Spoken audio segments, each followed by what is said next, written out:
peu pressant. Le marché du talent qui n'existe très peu parce que c'était du talent interne. L'objectif, performance économique, assurance survie, un dividende stable, stabilité des emplois, enfin, etc. Un modèle qu'on a appelé loyauté, partie prenante, enfin, etc. Puis on a eu 3 transformations. Les marchés financiers, bon, c'est vraiment un capitalisme financier. Et ça, c'est relié au phénomène des LBO qui ont entraîné les options, les institutions qui deviennent les actionnaires principaux des entreprises. L'objectif principal de l'entreprise de créer de la valeur devient celui qui domine. L'actionnaire veut être dominant dans l'entreprise comme partie prenante.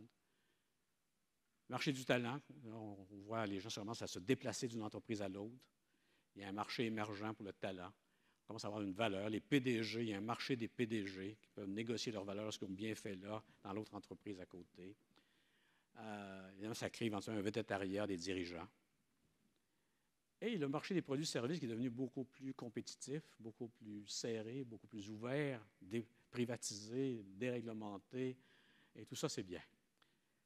Notre argument, c'est que ce marché-là fait énormément de pression sur l'entreprise. Et si l'entreprise échoue à satisfaire ce marché-là, c'est bien ainsi.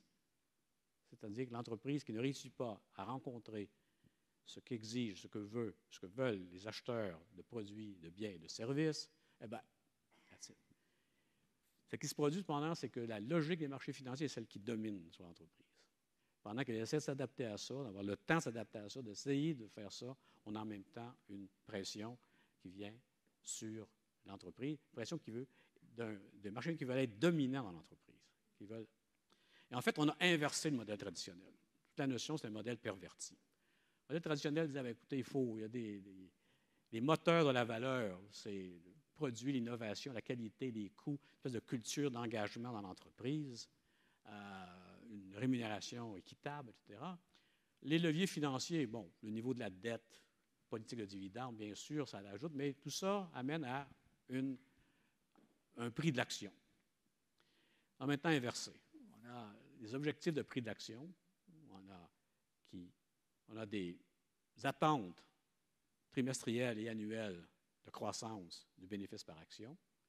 Ça nous amène à des actions tactiques, financières, beaucoup, et stratégiques, tactiques, mais dans la mesure où ça nous amène à rencontrer les objectifs à court terme que l'on doit absolument rencontrer. Et ce n'est pas hypothétique. On a tiré les mauvaises leçons d'Enron. On a tiré des leçons de gouvernance d'Enron. Bon, il y en a.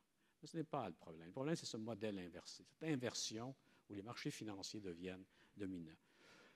Vous regarderez rapidement cet exemple. En décembre 1999, le titre d'Enron est à 37 $. Jeff Skilling, le CEO, présente donc le plan stratégique de l'entreprise au conseil d'administration. Et je vous fais grâce du plan, mais ça, c'est tiré directement. Les notes manuscrites, c'est des notes de Skilling lui-même, avec ses initiales dans le coin en bas. Là. Oups. Avec ses initiales dans le coin en bas, à quelque part. Ici, là. Et qu'est-ce qu'il dit? Écoutez, on est à 37 $. Pourquoi on est à 37 $? Parce que les marchés s'attendent de nous à 12 % de rendement sur nos investissements additionnels et la croissance du bénéfice par action de 15 %. Si on reste là, on reste à 37 $. Ce qu'il faut qu'on fasse, c'est qu'on monte 20-22 % les rendements attendus et qu'on augmente les attentes du marché vis-à-vis de nous, notre bénéfice à 20 %. Si on fait ça, là, le titre va s'aller autour de 74-77 $. Donc, il faut faire ça. Bon, ça semble très bien, ça, mais comment je fais ça? Là?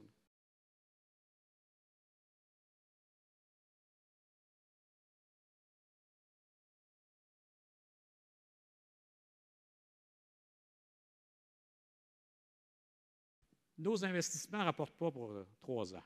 Et ça, qu'est-ce que ça fait? Ça dilue notre bénéfice par action et ça risque de diluer et de diminuer notre évaluation par les agences de notation. Essentiellement, il nous dit qu'il faut présenter une image comptable, financière de l'entreprise qui n'est pas la vraie. 2 exemples d'entreprises sur des marchés bien américains. Entreprise de gestion des prisons. On n'a pas de ça, nous, ici, cotée en bourse. Comment maximiser la valeur pour les actionnaires? Au mois de juin 2002. Le dollar canadien, le dollar américain à 1,56 $, avec les titres complètement à plat par la dure période boursière de 2002. S'il n'y avait pas été de cela, Bombardier serait propriété de Boeing, CI serait propriété de, je ne sais pas, d'ADS ou d'un autre, Magna serait propriété de GM ou de Ford, et ce serait des branch plans.